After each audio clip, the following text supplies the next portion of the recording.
Bel istirahat sejak tadi berbunyi menandakan waktu yang sangat menyenangkan bagi para siswa-siswa di SMA Jaya Negeri. Ada yang pergi ke kantin untuk memberi makan cacing-cacing yang ada di perut mereka, ada yang pergi ke perpustakaan dan ada juga yang hanya berdiam diri di dalam kelas mereka. Tetapi semua itu tidak berlaku pada gadis yang sedang berdiri di depan pintu yang bertuliskan 12 IPA 1 di atasnya. Setelah menghela nafasnya sedalam-dalamnya segera ia masuk melalui pintu coklat muda tersebut. "Hi, I'm coming," ucapnya dengan suara menggelegar, banyak pasang mata yang melihatnya jengah. "Apa-apaan sih lo berisik tahu gak?" ucap cewek berambut sebahu yang menatapnya dengan tatapan benci, "Maybe." Tanpa memperdulikan ucapan cewek tersebut Yuju tetap berjalan ke arah meja yang diduduki oleh Jungkook. "Kamu mau ke kantin ya? Sama aku yuk," ajaknya sambil menggenggam tangan Jungkook. "Gue gak mau pergi sama lo." "Kenapa?" Terdapat guratan marah pada wajah cowok di hadapannya tersebut. "Bisa gak sih lo pergi jauh-jauh dari hidup gue?" tanya Jungkook kesal. Yuju mengembangkan senyumnya sangat lebar. "Bisa, tapi nanti setelah aku capek untuk sekarang aku akan terus berusaha." "Kenapa harus gue yang lo kejar?" "Karena hati aku memilih kamu," ucapnya sambil mengarahkan telapak tangannya di dadanya. "Terserah, gue gak peduli," ucapnya sambil berjalan keluar dari dalam kelasnya. Mau kemana?"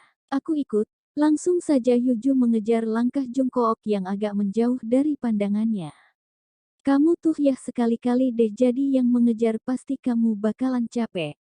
Makanya gue bilang nyerah aja.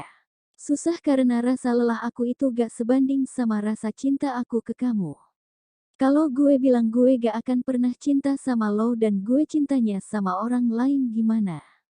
"Hah, cinta sama yang lain?" tanya Yuju dan langsung dijawab anggukan oleh Jungkook.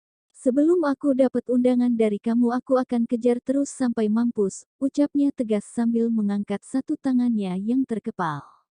"Terserah deh capek gue." Langsung saja Jungkook meninggalkan Yuju dan berjalan fokus ke kantin tanpa memperdulikan teriakan cewek di belakangnya. "Woi Kook sini." Jaehyun mengangkat tangannya dan mengisyaratkan Jungkook untuk bergabung dengannya. "Tumben lama?"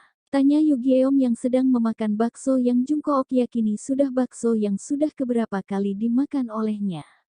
"Biasalah dijegat Yuju dia," ucap Mingyu yang baru saja bergabung dengan mereka. "Beneran bro?" "Ya beneran lah lo kira gue bohong," ucap Mingyu kesal. Terdengar tawa yang menggelegar di meja yang diduduki oleh Jungkook dan pelaku yang tertawa tadi adalah Yugyeom dan Jaehyun. "Makanya gue bilang juga apa dia gak bakal nyerah sebelum dapetin lo," ucap Jaehyun sambil menghapus air mata yang terdapat di ujung matanya. "Tapi gue heran ngeliat si Yuju kayak gak ada beban hidupnya," pikir Jungkook heran. "Tapi gue pernah kok ngeliat dia nangis di rooftop," ucap Mingyu yang mendapatkan tatapan aneh dari semua temannya. "Hah beneran?" tanya Jaehyun heran. "Iya. Gue rasa dia punya masalah sama keluarganya karena yang gue denger dia gak nyebut nama lo," ucap Mingyu sambil menunjuk Jungkook. Apakah benar yang dikatakan Mingyu? Image, bel pulang sudah berbunyi membuat para siswa berhamburan untuk keluar dari kelas mereka. "Ups, gambar ini tidak mengikuti pedoman konten kami. Untuk melanjutkan publikasi, hapuslah gambar ini atau unggah gambar lain." Bel pulang sudah berbunyi membuat para siswa berhamburan untuk keluar dari kelas mereka. Hanya perempuan ini yang masih berada di dalam kelasnya. Sejak tadi sahabatnya sudah mengajaknya untuk pulang bersama tetapi ia menolak ajakan tersebut dengan berbagai alasan. "Gak usah gue masih mau ke toko buku." "Gak usah, nanti lo repot." Itulah jawaban yang diberikannya untuk sahabat-sahabatnya.